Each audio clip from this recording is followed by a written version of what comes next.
So hello everyone and good evening सभी को। उम्मीद करता हूँ मेरी वॉइस प्रॉपर आ रही सभी थे। एक बार कंफर्म करेंगे।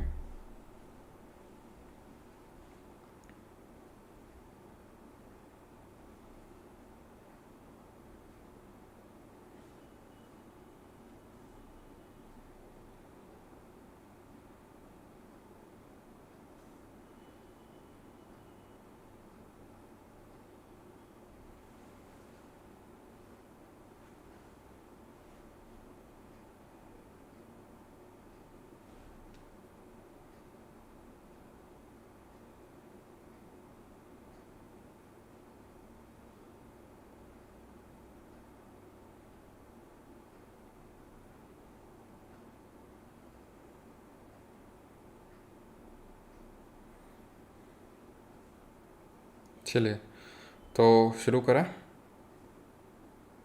Voice is clear? Okay okay. तो आज हम लोग करने वाले mock number 13th and 14th। Okay, start किया जाए। स्टार्ट किया जाए भाई। हाँ जी। और कितने मार्क्स मार्क्स आए थे आप लोगों के मॉक नंबर 13 में? क्यों मॉक नंबर 13 में किसने कितना क्या स्कोर किया था? लड्डू दीजिए सर। अच्छा,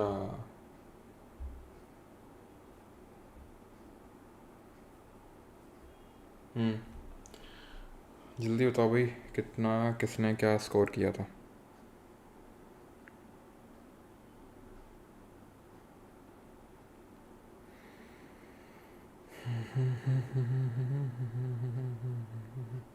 ठीक ठाक आ गए थे। ओके, इतना कट ऑफ बढ़ रहा सर की वजह से। अच्छा चलो भाई, 40 के समथिंग, 29 20। Keep improving. ठीक है, कीप इम्प्रूविंग। तो स्टार्ट करते हैं। पहला question, the very first question was consider the following statement about Lagrange point in space science. तो लैग्रैंज पॉइंट के बारे में यहाँ पर स्टेटमेंट्स दिए हुए हैं। Lagrange points are locations where the gravitational pull of two large bodies and the centrifugal force balances, यानी एक दूसरे को ये बैलेंस कर देता है। तो ये क्या होता है आपका, अगर बात करें लैग्रैंज पॉइंट, तो बात बिल्कुल यहाँ पे गलत है। ठीक है, सॉरी, लैग्रैंज पॉइंट और लोकेशंस वेयर द ग्रेविटेशन, ठीक है बिल्कुल सही है। यहाँ पे सिंपल डेफिनीशन है। ठीक है, सिंपल यहाँ पे चीज़ों को डिफाइन किया गया है। और जैसे मैंने आपको पहले ही बताया था, जो डेफिनीशन होती है, जो अफर्मेटिव सेंटेंसेस होते हैं, वो जनरली सही होते हैं। ठीक है, ये डेफिनीशन ही है, डिफाइन कर रहा है कि लैग्रैंज पॉइंट क्या होता है। ये एक्चुअल में जो भी सेलेस्टियल बॉडीज़ हैं, उनके बीच ये कुछ ऐसे पॉइंट्स होते हैं जहाँ पर एक तरह का इक्विलिब्रियम एग्जिस्ट करता है। अगर आप कोई भी बॉडी वहाँ प्लेस कर दोगे तो वो एकदम स्टेबल रहेगी, वो मूव नहीं करेगी। ठीक है, मतलब मूव नहीं करेगी, इससे मेरा मतलब रिलेटिव मोशन नहीं होगा उसमें। और इसको हम बोलते हैं Lagrange point. Earth has only 2 such point in relation to Earth, बिल्कुल बात गलत है। कितने पॉइंट होते हैं? 5 पॉइंट होते हैं। ठीक है, यहाँ पर आप देख सकते हैं, ये L1 है, ये L2 है, ये L3 है, ये L4 है, ये L5 है। ठीक है, L1 में हमने प्लेस किया है, क्यों? क्योंकि सबसे नज़दीक और सबसे जो भी बाकी कंट्रीज़ ने किया है। अब जैसे आदित्य L1 मिशन हमने भेजा तो we became the 4th country, चौथे देश बने जिसने कि सोलर मिशन भेजा है। ओके, इससे पहले आपको पता है कि यूएसए, रशिया एंड चाइना ने भेजा है, तो India became the 4th country to achieve this. और हमने आपको ये कमेंट बताना है कि किस पर्टिकुलर हमने स्पेस जो लॉन्च व्हीकल का यूज़ करके इसको भेजा था आदित्य L1 को। तो इसी तरह हमने इसको यहाँ पर L1 में प्लेस किया है। सिमिलर तरीके से जैसे ये आपको अर्थ दिख रहा है या मून दिख रहा है, इन दोनों के बीच में भी 5 लैग्रैंज पॉइंट होते हैं, यानी ऐसे 5 पॉइंट जहाँ पर आप किसी चीज़ को रख देंगे तो वो स्टेबल रहेगी, दैट इज़ इक्विलिब्रियम एग्जिस्ट करेगी। और यहाँ पर अगर हम लॉन्च व्हीकल की बात करें तो इट इज़ PSLV। ठीक है, क्या ये आपका PSLV C57। ठीक है, PSLV polar satellite launch vehicle C57 है। और इसको लॉन्च कब किया गया था? 2 सितंबर को 2023 को लॉन्च किया गया था इसको। ठीक है, जाके इसमें L1 में जाके फिट बैठा था 2024 में, बट लॉन्च 2023 में इसको कर दिया गया था। ठीक है, L1 point is use for placing solar observation satellite like Aditya L1, बिल्कुल सही है। इसको हमने L1 में ही रखा हुआ है। तो आंसर क्या हो जाएगा? 1 और 3 सही है, दूसरा वाला गलत, ऑप्शन नंबर बी। ठीक है, तो आई थिंक ये वाले जो स्टेटमेंट वाले क्वेश्चन है, ये तो आप आसानी से कर ले जाते होगे, जहाँ पे 3 स्टेटमेंट रहते हैं। क्योंकि अगर आपका एक भी गलत हुआ, अपने आप आंसर आ गया कि भाई एक गलत हुआ, तो वैसे बात है कि अगर कोई भी गलत आपने पकड़ लिया, जैसे ये 2 है, तो अब पक्की बात है कि ये हटेगा, ये हटेगा, ये हटेगा, आंसर ये आ गया। तो स्टेटमेंट वाले क्वेश्चन आई थिंक इतना कराने के बाद, इतना पढ़ाने के बाद, इतना सब कुछ करने के बाद, या मैं ये वीडियो यहाँ पे क्यों सॉल्व करवा रहा हूँ? आंसर्स तो आपको पता ही है ना पहले से।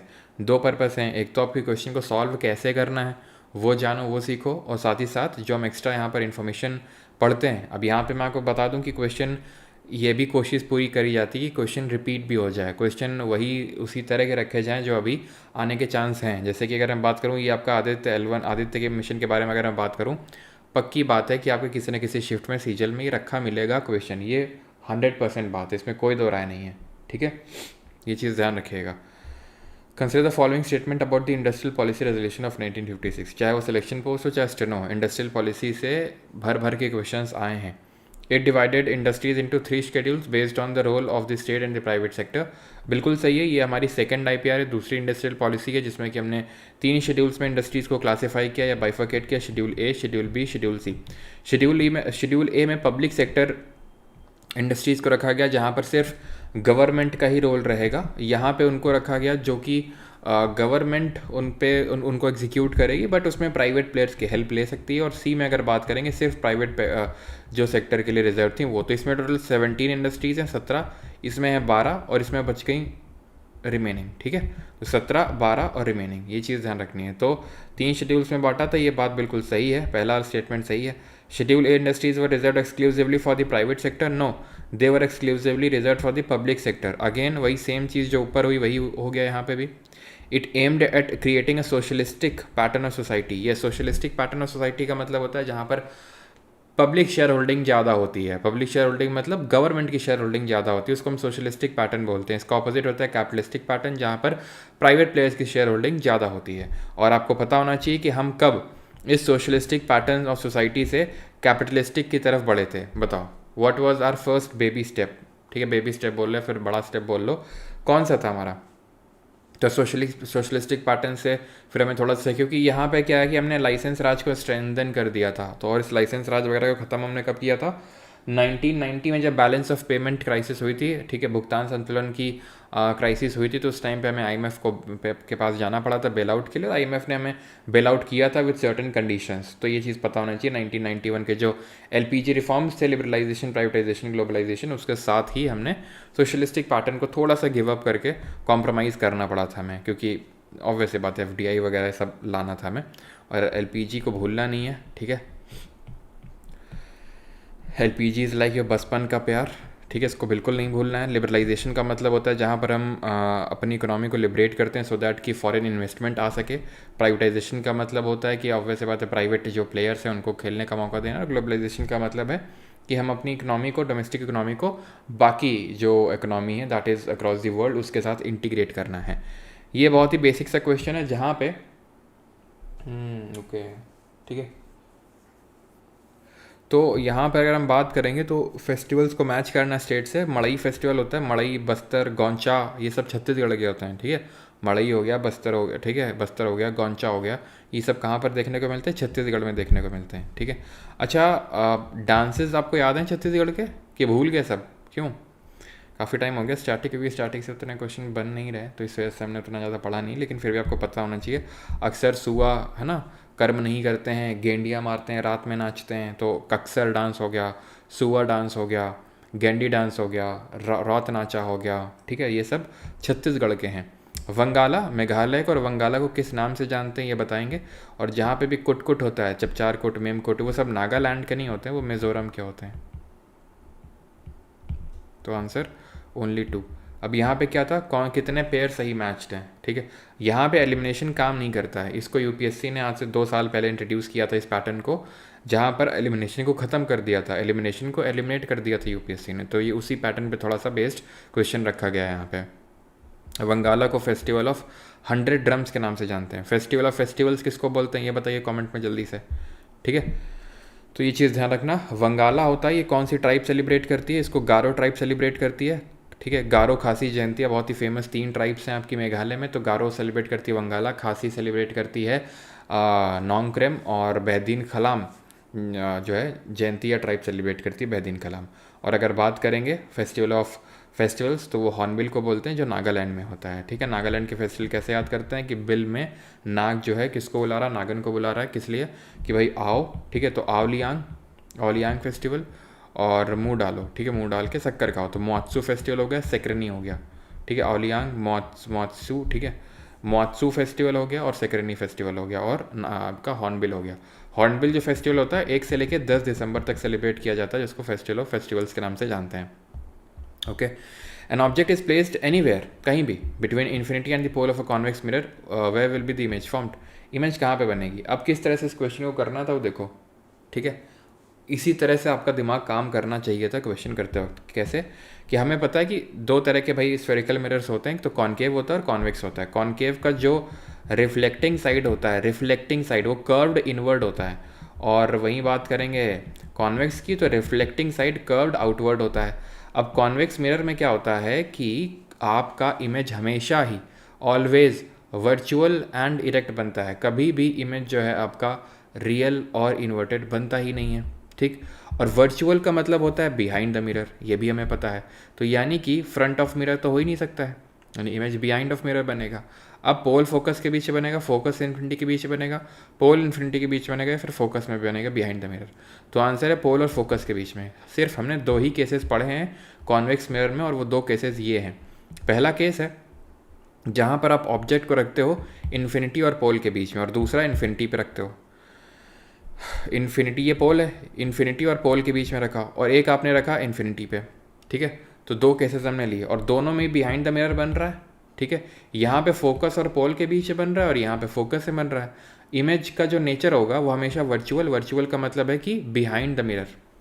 स्मॉल बनेगी, पॉइंट साइज बनेगी, यानी कि सेम साइज और लार्ज एग्जिस्ट ही नहीं करता है यहाँ पे, या ना तो सेम साइज एग्जिस्ट करता है ना तो लार्ज एग्जिस्ट करता है। और वर्चुअल इमेज हमेशा इरेक्ट होती है, मतलब कि अगर आभासी है तो वो हमेशा सीधी होगी। ये रीति का रिवाज है, विधि का विधान है कि रियल इमेज हमेशा इन्वर्टेड होगी और वर्चुअल इमेज हमेशा इरेक्ट होगी, सिंपल, ठीक है। ये रट लेना एकदम, ठीक है। तो between the pole and the focus. अब यहाँ पे आप mirror image formation by concave mirror को याद कर सकते हैं, ठीक है। कॉनकेव मिरर अगर मैं यहाँ पे लिख दूँ तो याद करो इन्फिनिटी पे अगर ऑब्जेक्ट रखा है तो फोकस पे बनेगा। अब अगर आपने क्या किया, इन्फिनिटी, ठीक है, मतलब आपने इन्फिनिटी से थोड़ा सा पास लाके बियॉन्ड सेंटर ऑफ कर्वेचर रख दिया था, तो सेंटर ऑफ कर्वेचर और फोकस के बीच बननी थी। सेंटर ऑफ कर्वेचर पे रखा, सेंटर ऑफ कर्वेचर पे बन गई। सेंटर ऑफ कर्वेचर और फोकस के बीच में रखा तो बियॉन्ड सेंटर ऑफ कर्वेचर बन गई। फिर आपने फोकस पे रखा, इन्फिनिटी पे बन गई। तो ये होता है कॉनकेव मिरर का। और अगर तुमने फोकस और पोल के बीच में कर दी तो यहाँ पे नेचर चेंज हो जाता है, क्योंकि यहाँ पे जो इमेज का नेचर था वो क्या था, वो रियल और इन्वर्टेड होगा, ठीक है। अब ये मत एक्सपेक्ट करना कि हम बना बना के तुमको दिखाएं, ठीक है। तो रियल इन्वर्टेड होगा, यहाँ पे वर्चुअल और इरेक्ट होगा, यहाँ पे वर्चुअल इरेक्ट होगा। पोल और फोकस के बीच में अगर ऑब्जेक्ट होगा तो इमेज का नेचर, बस यही एक एक्सेप्शन है, ठीक है। किस केस में? कॉनकेव मिरर के केस में। और यहाँ पे इमेज कैसा होता है, हाईली डिमिनिश्ड, यहाँ डिमिनिश्ड, यहाँ सेम साइज, यहाँ बड़ा, यहाँ बहुत बड़ा, बहुत छोटा, छोटा, बराबर, बड़ा, बहुत बड़ा, समझ गए। तो ये होता है इस तरह से, किस तरह से इमेज यहाँ पर बढ़ती चली जाती है, मैग्नीफाई होती चली जाती है। And what is the mirror formula? Mirror formula क्या होता है? मिरर फॉर्मूला होता है 1/v + 1/u = 1/f, ठीक है। एंड मैग्निफिकेशन का फॉर्मूला होता है -v/u, height of image upon height of object. और लेंस फॉर्मूला में क्या होता है, यहाँ माइनस आ जाता है और यहाँ प्लस आ जाता है लेंस फॉर्मूले में, खत्म बात, ठीक है। सर बायोलॉजी कौन पढ़ाएगा, मतलब बायोलॉजी कौन पढ़ाएगा, और हंसते हुए 5-6 इमोजी डाल दिए, इसका मतलब क्या है? कौन पढ़ाएगा क्या है? अभी तक कौन पढ़ा रहा था तुमको?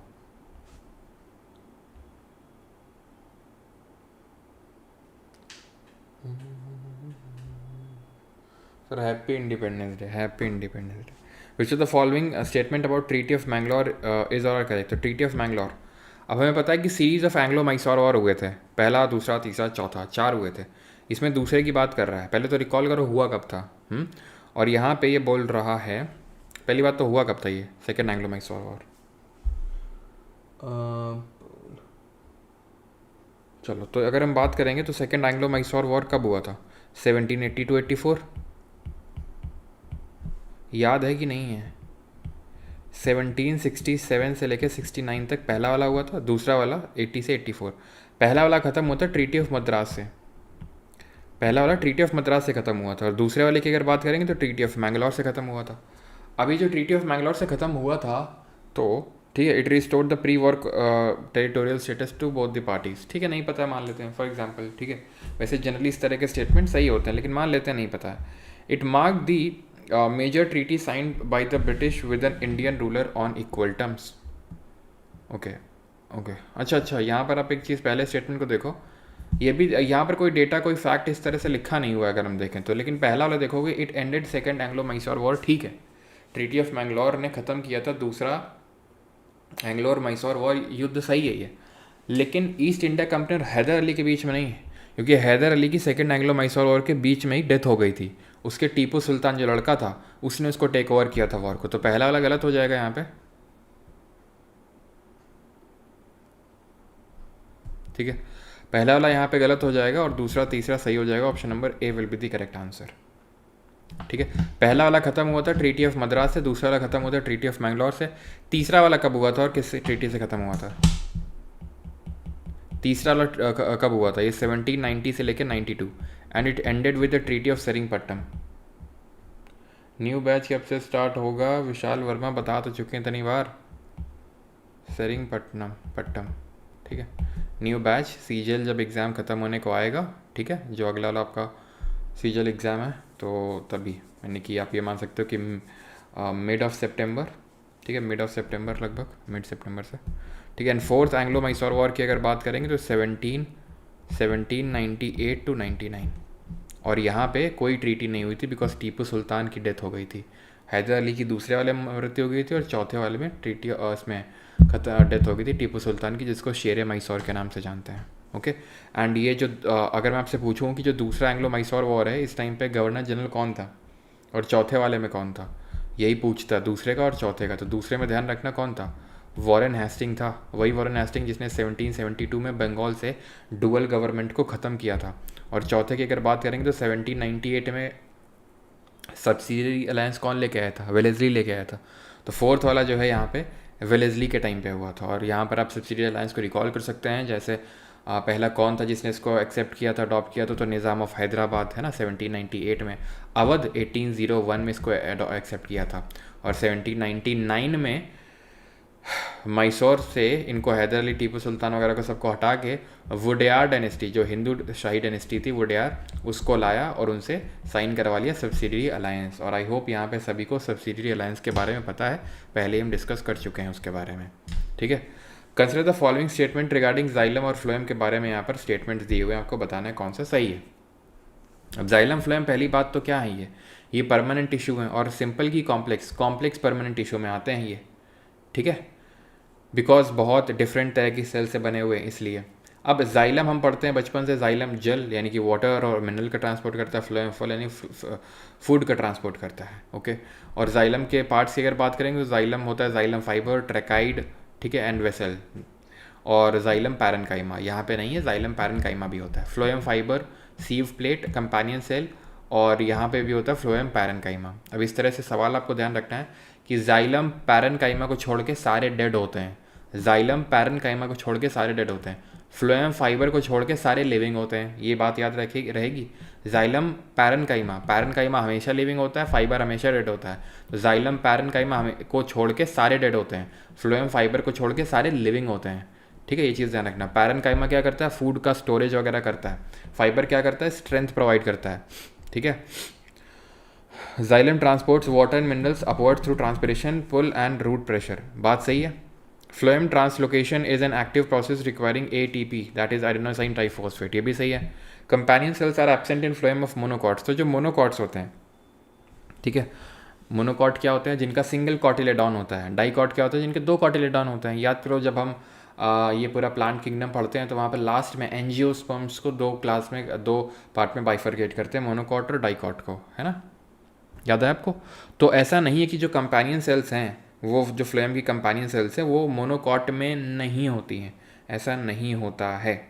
ठीक है, दोनों में होती हैं, चाहे मोनोकॉट हो चाहे डाइकॉट हो।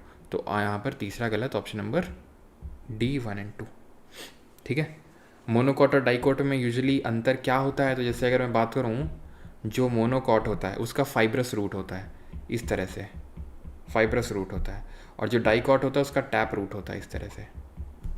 ठीक है, ये चीज़ समझ में आई। मोनोकॉट में और डाइकॉट में ये एक अंतर होता है। ऐसे और भी अंतर होते हैं उनकी पेटल्स को लेके और चीज़ों को लेके, लेकिन ये चीज़ आपको ध्यान रखनी है कि इनका रूट कैसा क्या होता है। ठीक है, इनमें जो वेन्स होते हैं, वेन्स जो होते हैं, वेन्स में कौन सा टिश्यू होता है ज़रा बताइए। अभी कुछ दिन पहले जिस दिन मेरी तबीयत ख़राब हुई थी उस दिन मैंने एक वीडियो डाला था, अगर आपको याद हो तो मैंने उस वीडियो में बताया भी था क्या कौन से होते हैं। तो वेन्स यहाँ पैरेलल होते हैं और यहाँ पे यूजुअली नेट लाइक होते हैं। ठीक है, नेट लाइक होते हैं। तो इसमें होता है आपका कॉलेनकाइमा। ठीक है, याद है आपको कॉलेनकाइमा जो फ्लेक्सिबिलिटी प्रोवाइड कर रहा है। कॉलेनकाइमा भी क्या है, वो भी आपका एक परमानेंट टिश्यू है, बट वो एक सिंपल परमानेंट टिश्यू है। ओके चलो, Hirakud dam significantly reduce the extent of flooding in the Mahanadi delta. तो महानदी डेल्टा में इसने क्या किया, हीराकुड डैम ने फ्लडिंग का एक्सटेंट काफ़ी कम कर दिया है। बिल्कुल, नहीं तो पहले आप अगर देखो तो महानदी को जाना जाता था सौरो ऑफ उड़ीसा के नाम से, लेकिन जब से हीराकुड डैम बना है वहाँ पे इस पर्टिकुलर महानदी में, जो कि लॉन्गेस्ट डैम इंडिया का, तब से बाढ़ काफ़ी रुक गई है और ये सौरव का जो टाइटल मिल रखा था महानदी को, सौरव उड़ीसा को, वो टाइटल भी हट चुका है। ठीक है, हाँ yes, Deepika Pandey, transpiration pull and cohesion होता है, ट्रांसपिरेशन पुल, बट ऐसा कुछ लिखा नहीं है कि नहीं ओनली होता, तो हम गलत मान लेते हैं, बट कोहेजन होता है, बट ऐसा तो नहीं लिखा ना कि ओनली है। ठीक है, आई नो ये क्वेश्चन आपका आई थिंक आपने CDS के पेपर में देखा होगा ना, CDS में आ चुका है।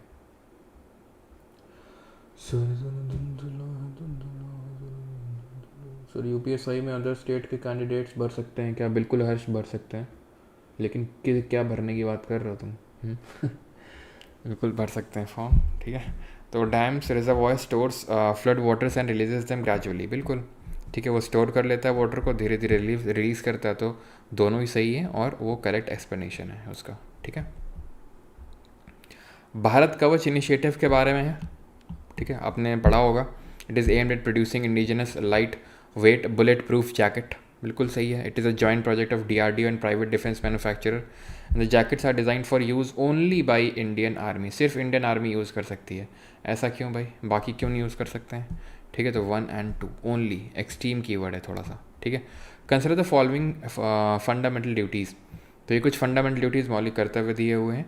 To safeguard public property किस आर्टिकल में आती है? To develop scientific temper, humanism and spirit of inquiry and reform किस आर्टिकल में आता है?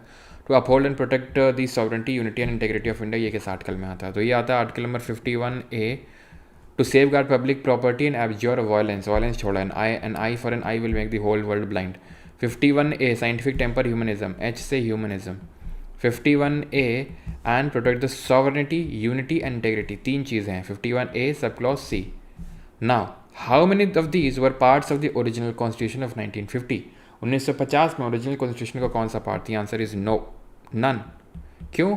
क्योंकि 42nd अमेंडमेंट ऑफ 1976 से सबको जोड़ा गया था, 10 ड्यूटीज़ को।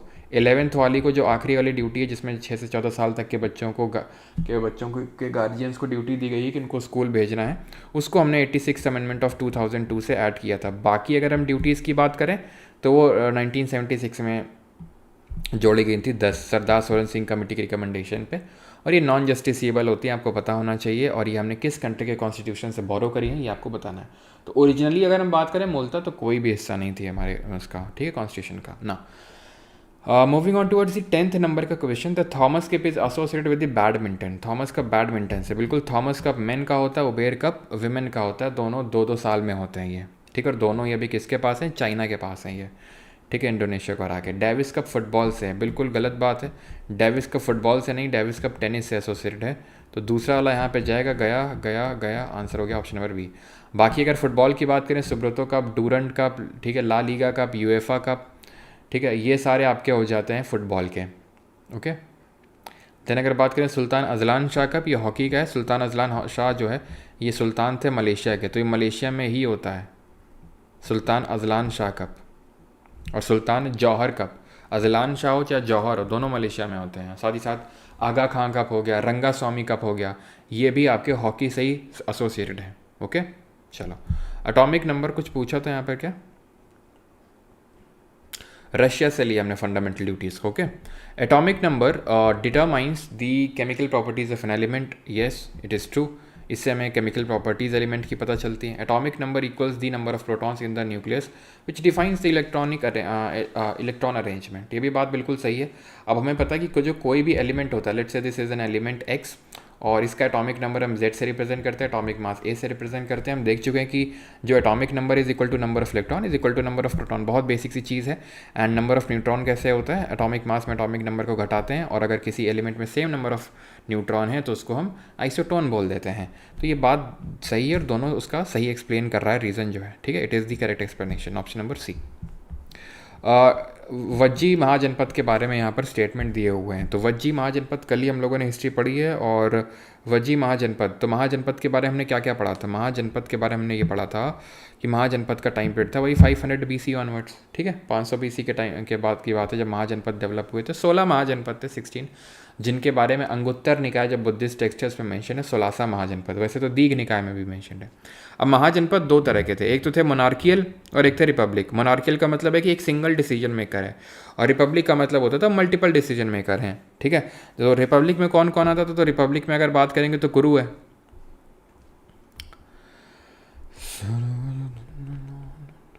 रिपब्लिक की अगर बात करेंगे तो कुरु है, कंबोज है, और ज़रा कैपिटल बताएंगे जो जो मैं नाम लिख रहा हूँ, ठीक है, महाजनपद के नाम बताएंगे आप, मतलब कैपिटल बताएंगे इनके आप, ठीक है। वज्जी हो गया, भज्जी नहीं है, वज्जी है, ठीक है। अस्मक हो गया और मल्ला हो गया, बता। तो पहला क्या है, पहला मैंने लिखा कुरु, समझ नहीं आ रहा ना, हाँ। कुरु का क्या है, इंद्रप्रस्थ, कम पूछा कर, तो कम पूछा। कंबोज का क्या है, पूंछा। कंबोज का क्या है, कंबोज का है पूछा, ठीक है। वज्जी वैशाली, असक प्रतिष्ठान या पैठान। मल्ला, मल्ला का क्या था, मल्ला का कुशीनारा था। अब वज्जी के बारे में लिखा हुआ है, it followed a Republican form of government, सही है। It was a confederacy of clan, बिल्कुल। ये जो है अगर बात करें वज्जी की तो कन्फेडरेसी था। कन्फेडरेसी का मतलब था मिल के बना था, ठीक है, कुछ महाजनपद से। वज्जी जो है 8 क्लैन से मिल के बना था। उसमें 3 थे आपके जनात्रिका, विदेहा और लिच्छवी। विदेहा जहाँ से सीता जी बिलोंग करती थी हमारी, ठीक है। तो पहला भी सही है। It was situated in the present day Uttar Pradesh, गलत। Introduction of rolling plans, priority to agriculture and poverty elevation, plan holidays. तो which 5 year plan included the above features, तो किस 5 ईयर प्लान में ये ऊपर वाले फीचर्स थे अगर बात करेंगे तो। रोलिंग प्लान की अगर हम बात करेंगे, 5 ईयर प्लान में ब्रेक कब कब आए थे, कमेंट लिखो जल्दी से।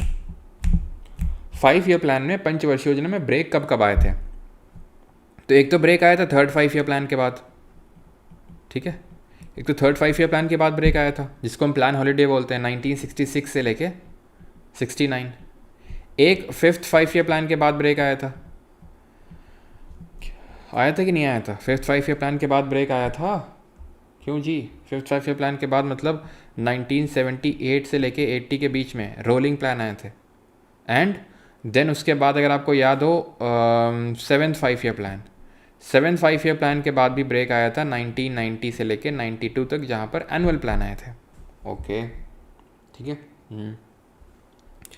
तो यहाँ पे ये पूछ रहा है कि भाई which 5 year plan included the above feature, by introducing the introduction of rolling plan, priority to agriculture and poverty alleviation, and plan holiday.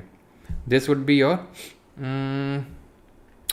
Proper. तो यहाँ पर एकदम एक्यूरेट तो कोई ऑप्शन नहीं है, देखो तो, ठीक है।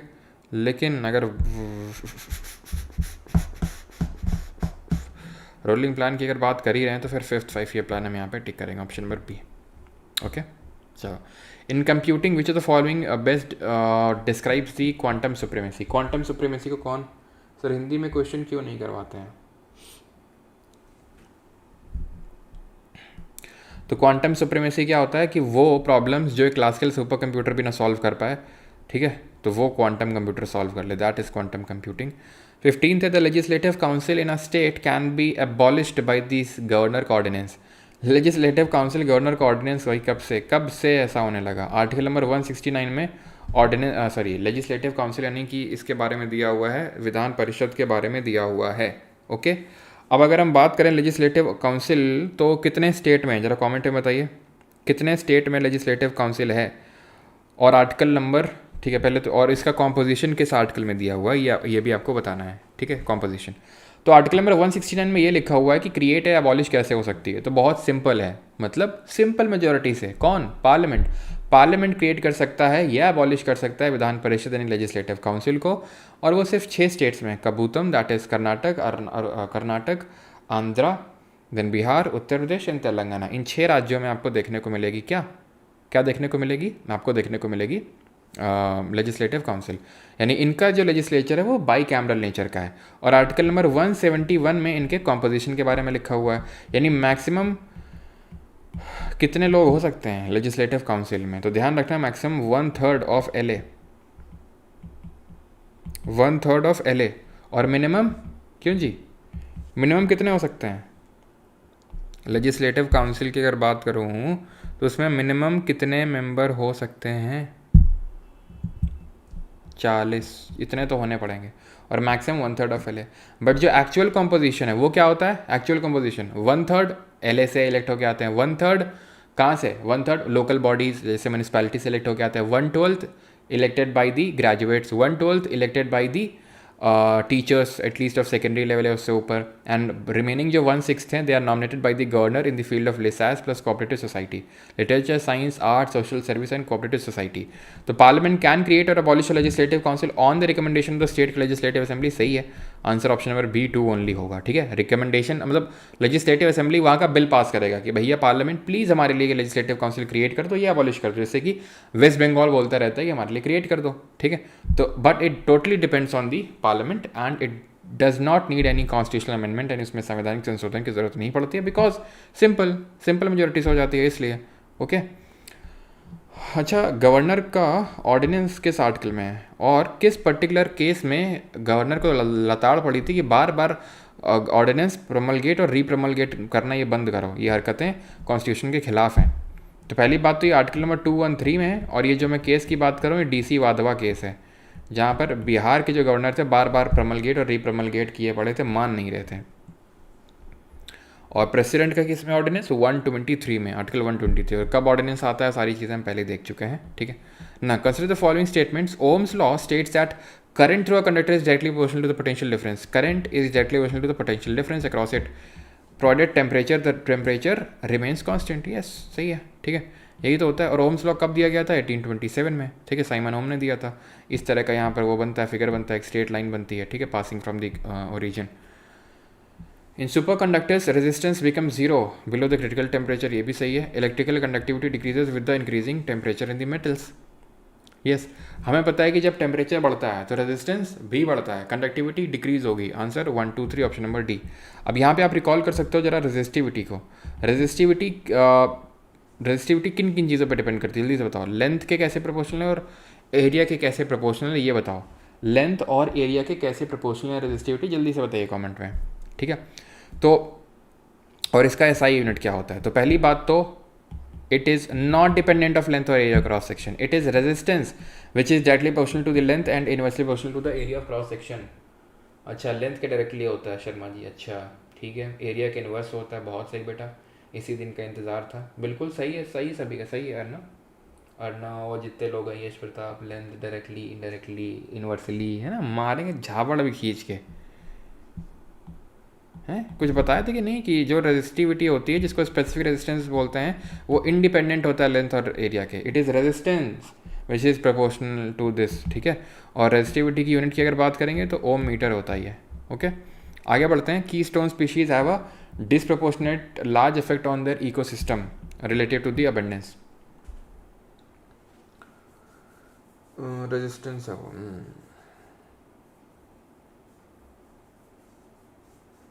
चलो भाई, तो जल्दी बताओ। Keystone species have a disproportionately large effect on their ecosystem relative to their abundance.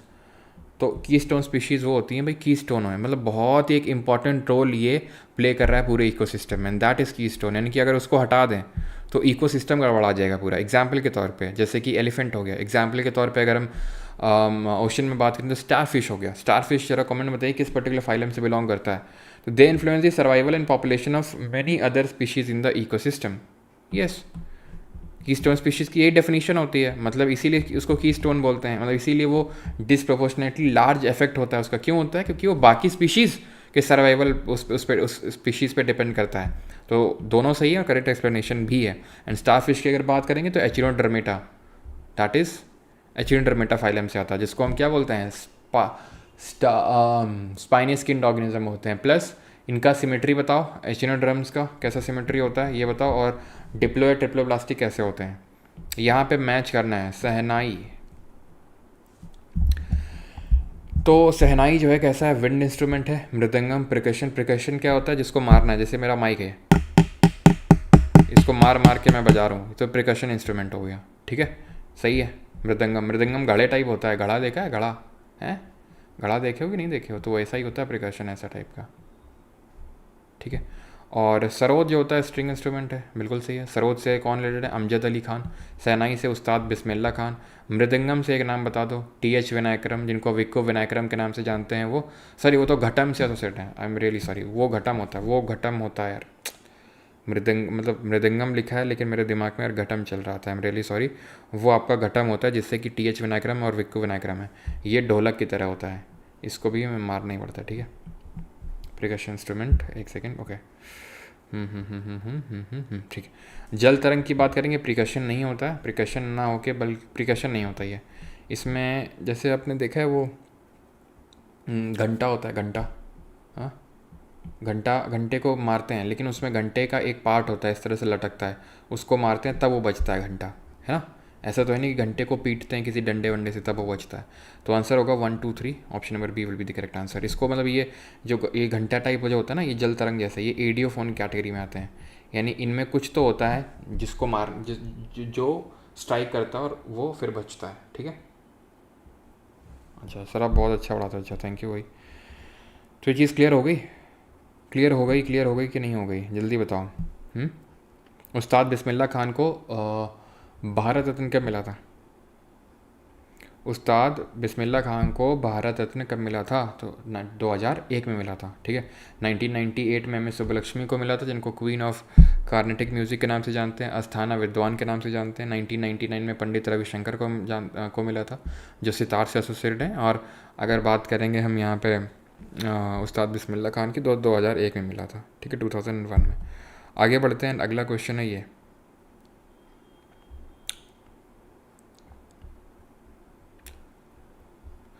Rajendra one led the naval expeditions to the south east Asia. कल ही पढ़े एशियन हिस्ट्री पूरा,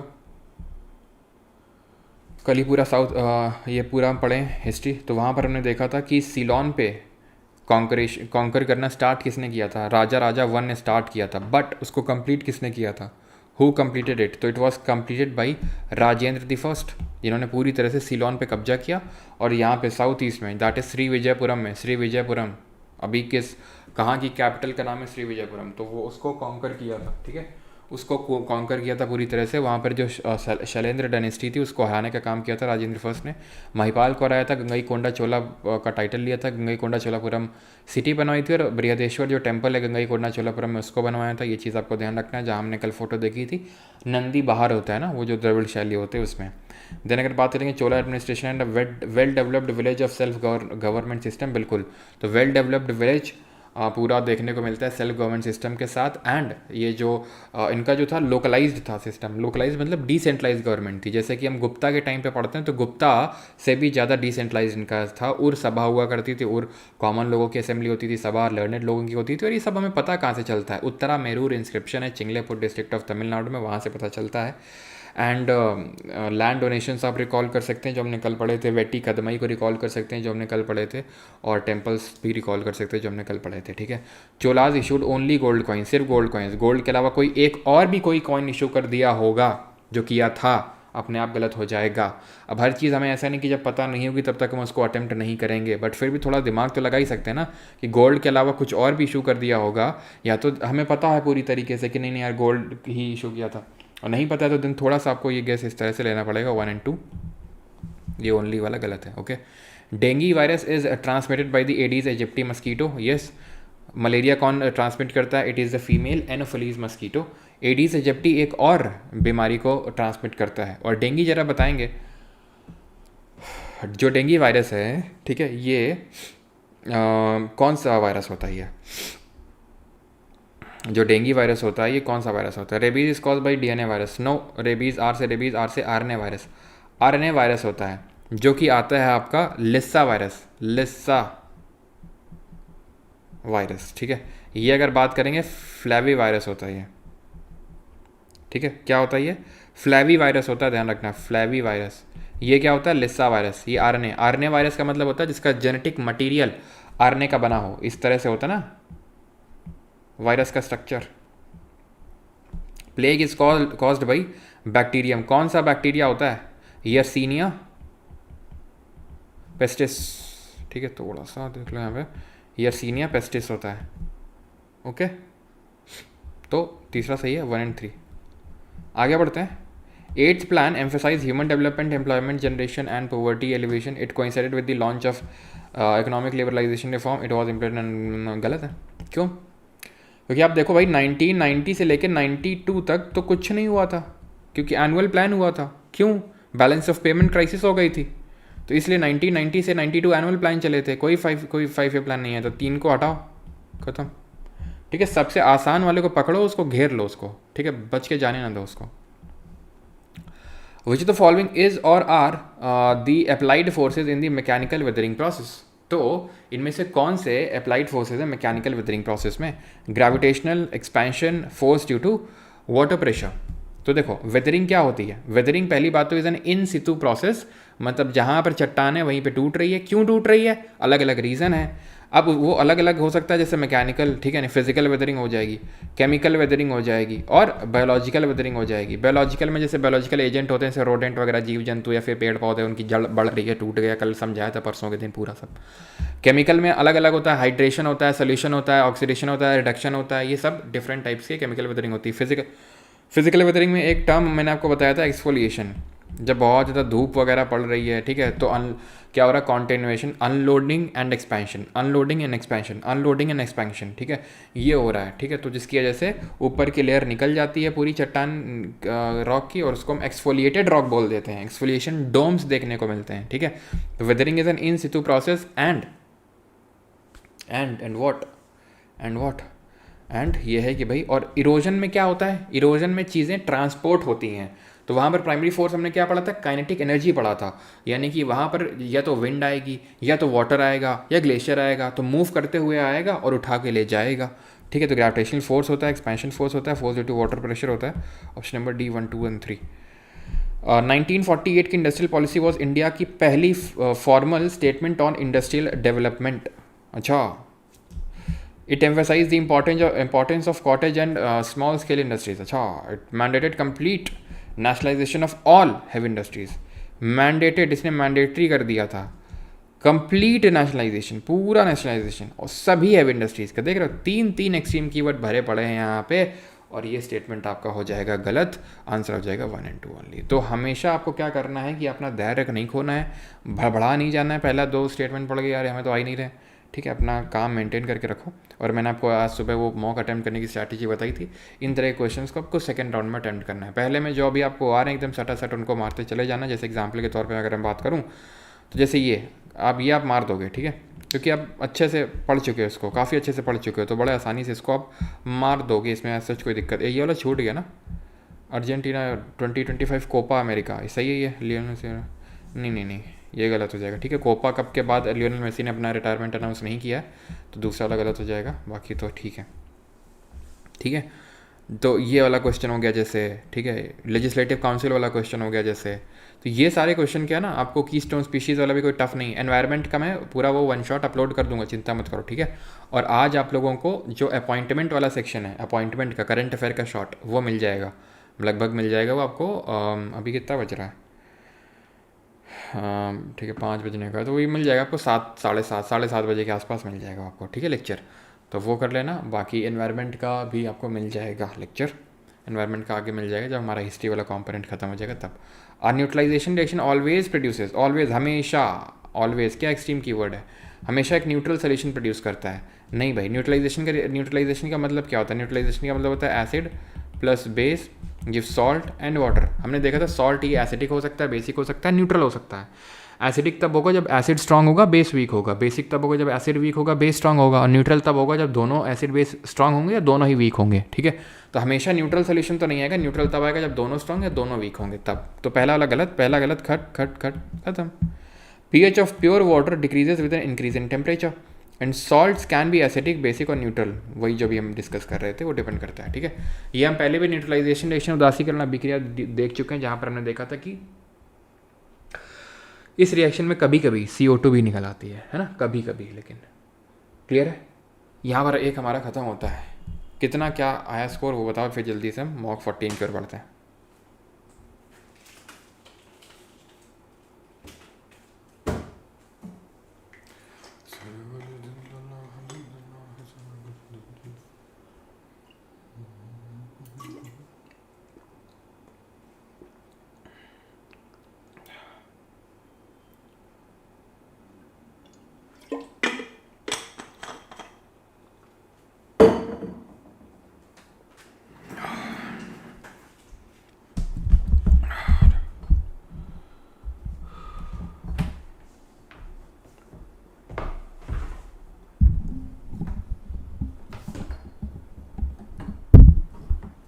चलो भाई स्टार्ट करते हैं। सब bilingual question next sir, okay 22, okay bilinguals बाय तेज रख।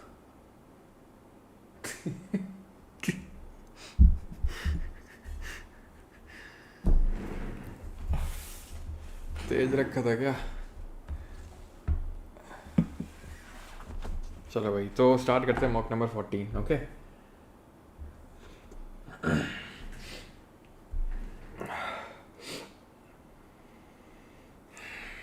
पहला है इंसेलबर्ग। अभी लैंडफॉर्म से क्वेश्चन आपको देखने को मिलेंगे, पक्की बात है, मैंने आपको पहले ही बताया था ज्योग्राफी के बम शॉट में भी, और अलग से मैं एक नहीं होगा तो इसका लैंडफॉर्म का एक लेक्चर भी अलग से अपलोड कर दूंगा, बिकॉज इंपॉर्टेंट है, इट इज़ इम्पॉर्टेंट, ठीक है। तो इसीलिए यहाँ पे भी आपको क्वेश्चन देखने को मिलेंगे। तो इंसेलबर्ग आर आइसोलेटेड, फोकस यहाँ पे कर लो जरा, ठीक है। Inselberg are isolated residual hills rising abruptly from a plain, see abruptly from a plain, ठीक है, राइज हो रहे हैं। अब ये कहाँ देखने को मिलता है? तो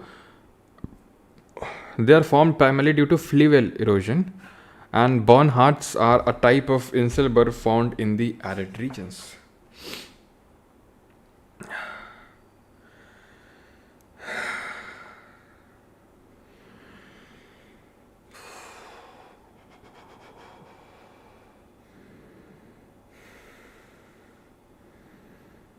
चलो तो इंसेलबर्ग आप देख रहे हैं ये कहाँ बनते हैं। सबसे पहली बात तो ये है कि ये आपके बनते हैं विंड के वजह से, यानी कि ये एओलियन लैंडफॉर्म से मेनली। कैसे हैं? एओलियन, फ्लूवियल नहीं। फ्लूवियल क्या होते हैं? फ्लूवियल होते हैं जो पानी की वजह से बन रहे हैं, ये है एओलियन, एलियन नहीं, एओलियन। एओलियन का मतलब होता है विंड की वजह से जो बनते हैं। अब विंड की वजह से जो बनते हैं उनको हम डिवाइड कर लेते हैं इरोजनल और डिपोजिशनल। भाई हमने पढ़ा था कि सारे जो लैंडफॉर्म होते हैं उनको हम दो कैटेगरी में डिवाइड करते हैं, इरोजनल डिपोजिशनल। तो इसको भी डिवाइड कर लेते हैं इरोजनल डिपोजिशनल। अब कौन इरोजन कौन डिपोजिशन है वो देख लेते हैं। इरोजन रिकॉल करो क्या क्या बन रहा था इरोजन की वजह से। तो मशरूम रॉक बन रही थी, पूरा मैं नहीं लिख पाऊंगा मैं, ठीक है। ज्यूगन बन रहा था, पलाया बन रहा था, पेडी प्लेन बनना था, पेनी प्लेन, पेनी पानी, पेनी पानी, पेनी पानी, पानी से बनता है वो, ठीक है। पेडी प्लेन है, हवा से बनता है। पलाया, पलाया क्या होता है? थोड़ा सा हल्का सा डिप्रेशन होगा जहाँ के पानी कलेक्ट हो जाता है, it is a kind of lake. Zeugen mushroom rock, ठीक है। पेडेस्टियल रॉक, पेडेस्टियल रॉक वो सब होता है इरोजन।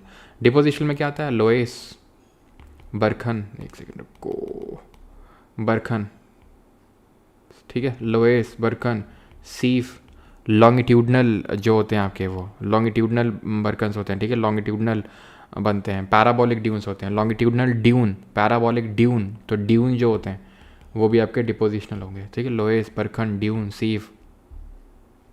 तो दूसरा गलत हटा दो, ठीक है, ऑप्शन नंबर बी क्लियर है। तो इस तरह से मतलब रिकॉल करते रहेंगे भाई कि ग्लेशियर से कौन बना, वो रनिंग वाटर से कौन सा बना, ग्राउंड वाटर से कौन सा बना, सी वेव से कौन सा बना, ठीक है, ग्लेशियर से कौन सा बना ना। A progressive tax takes a high percentage from high income groups, yes. तभी तो नाम भाई, तभी तो प्रोग्रेसिव है। प्रोग्रेसिव का मतलब है जैसे जैसे आपका टैक्स रेट बढ़ेगा, जैसे जैसे आपका टैक्स का अमाउंट बढ़ेगा वैसे वैसे टैक्स का रेट बढ़ेगा, यानी ज़्यादा आपको टैक्स पे करना पड़ेगा, ठीक है। तो पहली बात तो बिल्कुल सही है। GST is considered as an indirect tax and is generally regressive in nature, yes. अब ठीक है। अब अगर जीएसटी की बात करें तो जो गुड्स एंड सर्विसेज टैक्स है ना, तो वन नेशन वन टैक्स के तहत ये आया। इसने बहुत सारे इनडायरेक्ट टैक्सेस को रिप्लेस किया। और भी हमारे इनडायरेक्ट टैक्सेस होते हैं, जैसे एक्साइज ड्यूटी हो गया, कस्टम्स ड्यूटी, ये अभी भी लगते हैं, excise duty, custom duty. But GST ने बहुत सारे इनडायरेक्ट टैक्सेस जैसे वैट वगैरह, वैल्यू एडेड टैक्स वगैरह को रिप्लेस किया। ये आपको पता है 101 कॉन्स्टिट्यूशनल अमेंडमेंट एक्ट से आया था और आर्टिकल नंबर 279A में दिया हुआ है। ये एक डेस्टिनेशन बेस्ड टैक्स है या एक कंजम्पशन बेस्ड टैक्स है, तुम कमेंट में बताओगे। Corporate tax in India is a direct tax, correct है। इनकम टैक्स ले लो, वेल्थ टैक्स ले लो, गिफ्ट टैक्स ले लो, कॉर्पोरेट टैक्स ले लो, ये सारे डायरेक्ट टैक्सेस के टाइप्स हैं। ठीक है। इंडिया में अगर बात करेंगे तो पहले कॉर्पोरेट टैक्स का कलेक्शन बहुत होता था, बट अभी इनडायरेक्ट टैक्स बट अभी इनकम टैक्स ऊपर आ चुका है। ठीक है। तो जीएसटी जो होता है वो एक आपका कैसा होता है, जीएसटी होता है डेस्टिनेशन बेस्ड टैक्स। ये क्वेश्चन आ रहा है, क्लियर है? क्लियर है? आगे बढ़ें। आकार ऑफ मास 1000 किलो। और ये बताओ जो टैक्स का पैसा आता है ये किस में आता है, रेवेन्यू में आता है या कैपिटल हेड में आता है, ये बता दो तुम। और बाकी तो पेपर टैक्स वगैरह तुम्हें पता है, गिफ्ट टैक्स होता है, पेपर टैक्स, वेल्थ टैक्स होता है, जिनसे कलेक्शन उतना ज़्यादा होता नहीं है। सेस क्या होता है? सेस होता है जो स्पेसिफिक पर्पस के लिए लगाया जाता है। सरचार्ज क्या होता है? सरचार्ज होता है टैक्स पे टैक्स, टैक्स पे टैक्स, मतलब टैक्स पे टैक्स जो लगता है वो उसको सरचार्ज बोलते हैं। अच्छा एक चीज़ बताओ, जीएसटी और एक्साइज ड्यूटी दोनों टैक्स किन प्रोडक्ट में लगते हैं? ध्यान रखना, जो तम्बाकू है ना, टोबैको प्रोडक्ट्स, उनमें लगता है जीएसटी और सेंट्रल एक्साइज ड्यूटी दोनों। समझ में आई बात कि नहीं आई बात? आगे बढ़ें। कुछ पूछा था क्या यहाँ पे?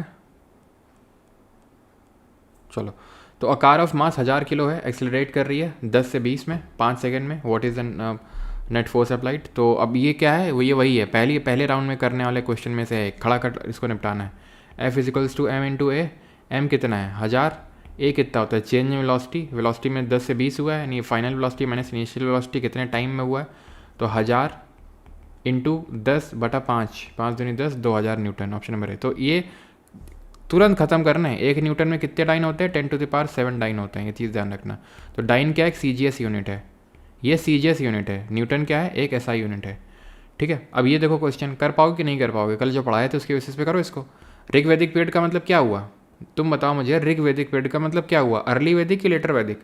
तुम्हें बताया था जो वैदिक पीरियड है, जो वैदिक पीरियड उसको 2 पार्ट में डिवाइड करते हैं भाई। एक पहला होता है आपका अर्ली वैदिक एज और दूसरा होता है आपका लेटर वैदिक एज। अर्ली वैदिक का ऋग वैदिक क्या है, ऋग वैदिक है क्या? तो ऋग वैदिक है 1500 से 500, उसमें से 1500 से 1000 बीसी है आपका अर्ली, और 1000 से 600 या 500 मान लो वो है letter.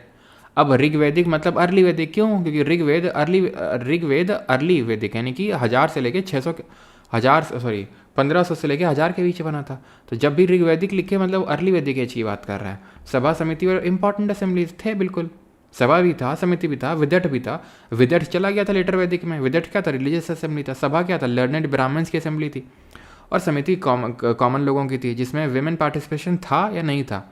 In the Rigvedic economy was primarily agriculture. तो कल ही पढ़ा हमने, क्या पढ़ा था कि देवर पैस्टोरल, पहले पैस्टोरल थे अर्ली वैदिक पीरियड में, दैट मीन्स ऋग्वैदिक में पैस्टोरल थे, देन वो एग्रीकल्चर की तरफ शिफ्ट हुए थे। दैट मीन्स कि दूसरा वाला गलत होगा, बिकॉज पैस्टोरल थे, चरवाह थे, तो दूसरा गलत, खत्म। 1 and 3 cattle were a major form of wealth, बिल्कुल वेल्थ डिसाइडर होते थे।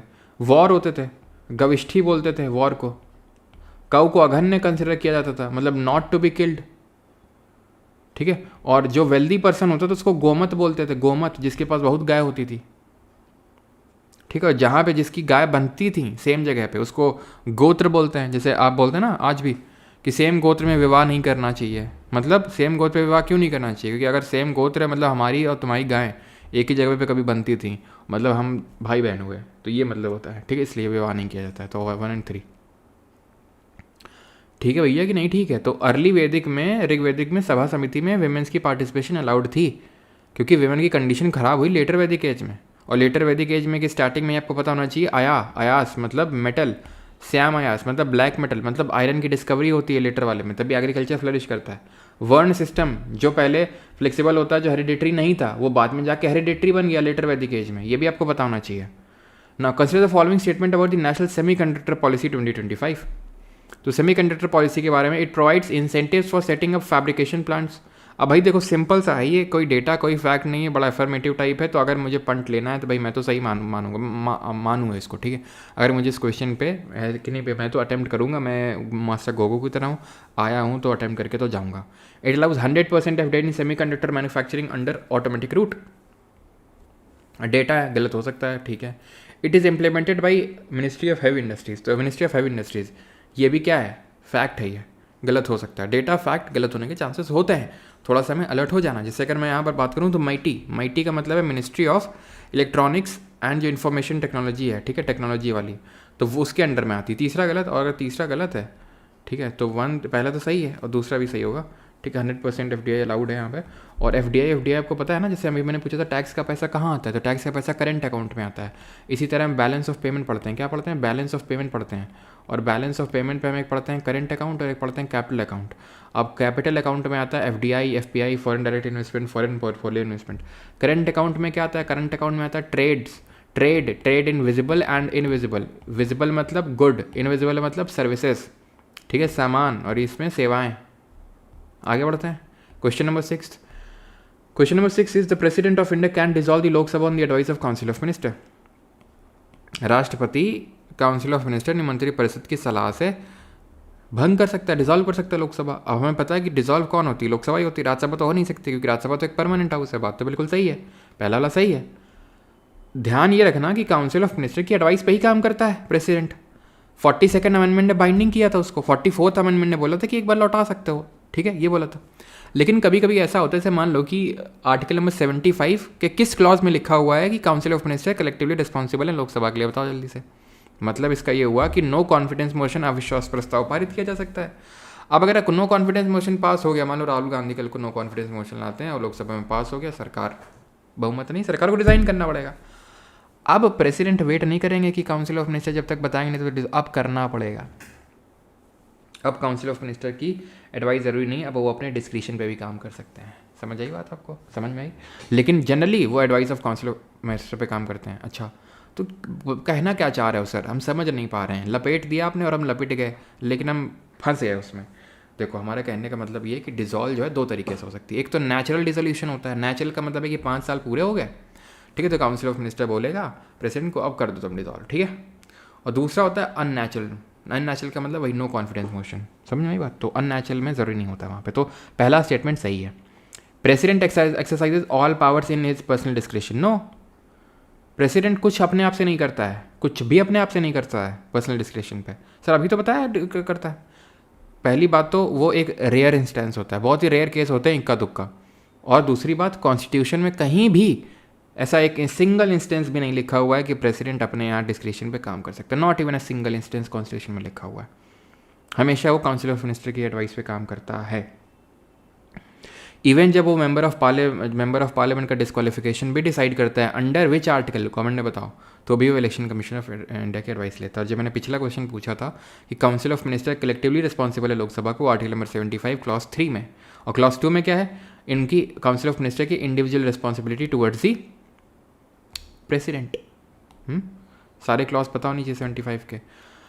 Humboldt current is a cold current along the west coast of South America, बिल्कुल सही है। इसको पेरू करंट के नाम से जानते हैं। ये देख लो, ये हम्बोल्ट है, ठीक है, ठंडा करंट है। अभी ज्योग्राफी पढ़ के आए, अगर ये तुमने क्वेश्चन गलत किया तो मार खाओगे। अब यहाँ पे क्या है, यहाँ पे पहले सवाल को पढ़ते हैं, मैं बताता हूँ सवाल गलत तुमने कहाँ किया होगा। 102 बिल्कुल। क्या प्रभु, क्या हुआ, क्या हो गया भाई क्लास में मैम, और क्या हो गया,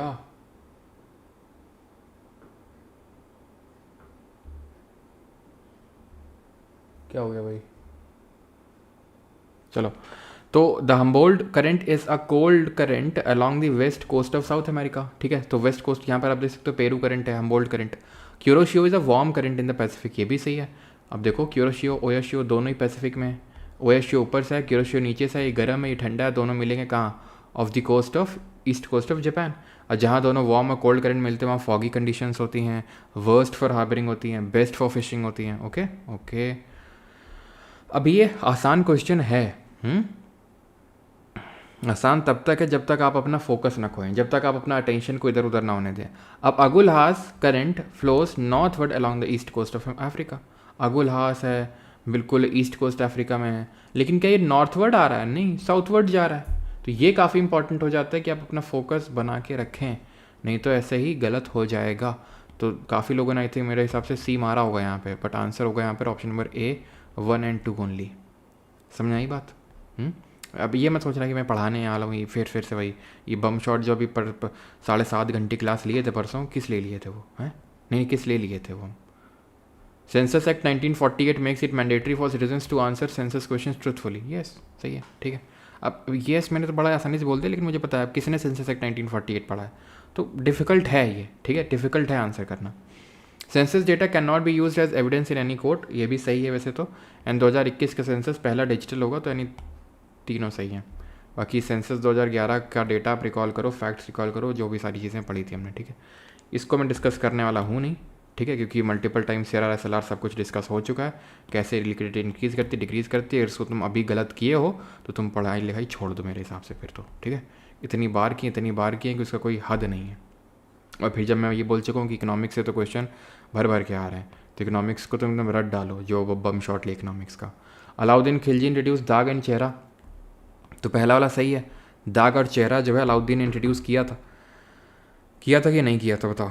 दाग और चेहरा अलाउद्दीन ने इंट्रोड्यूस किया था। इक्ता सिस्टम इवॉल्व दी, ये भी इक्ता सिस्टम हम देख चुके हैं, ठीक है। लैंड रेवेन्यू कलेक्शन हुआ करता था, इक्तादार हुआ करता था जो कलेक्ट किया करता था।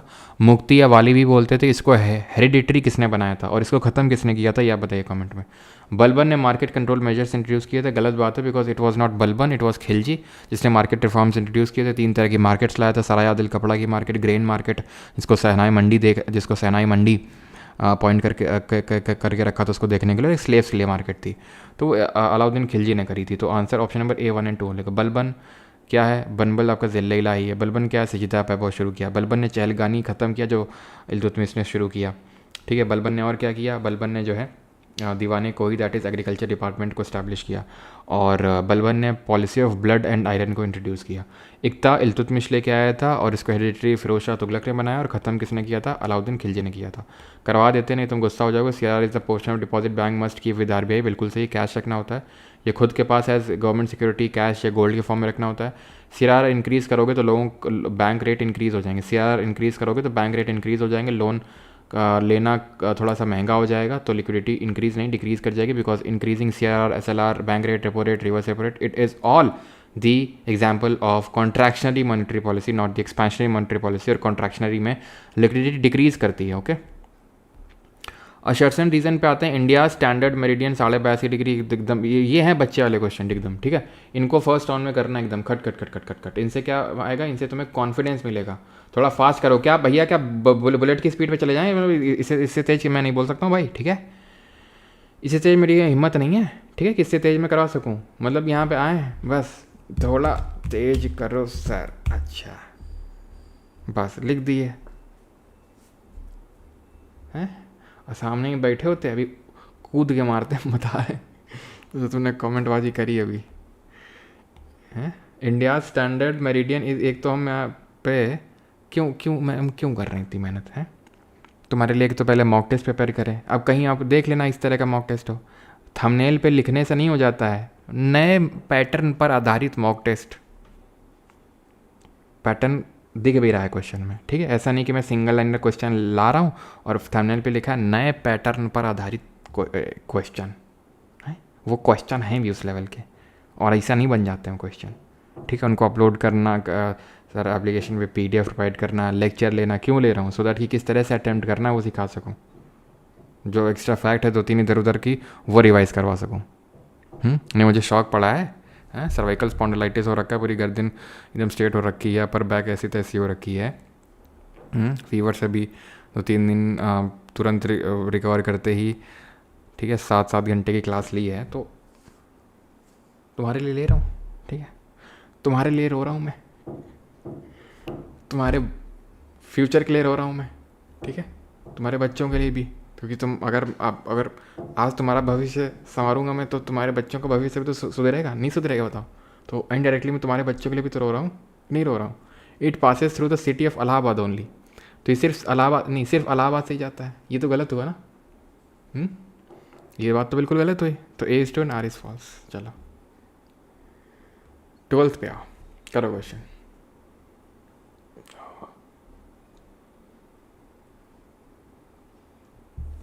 द थियोसॉफिकल सोसाइटी पे, ठीक है।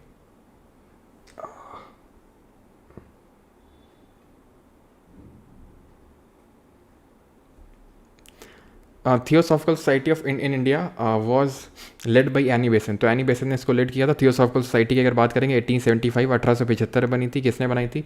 HP ब्लावत्स्की और MS। हमारा बच्चा हो जाएगा सरहदी। अच्छा,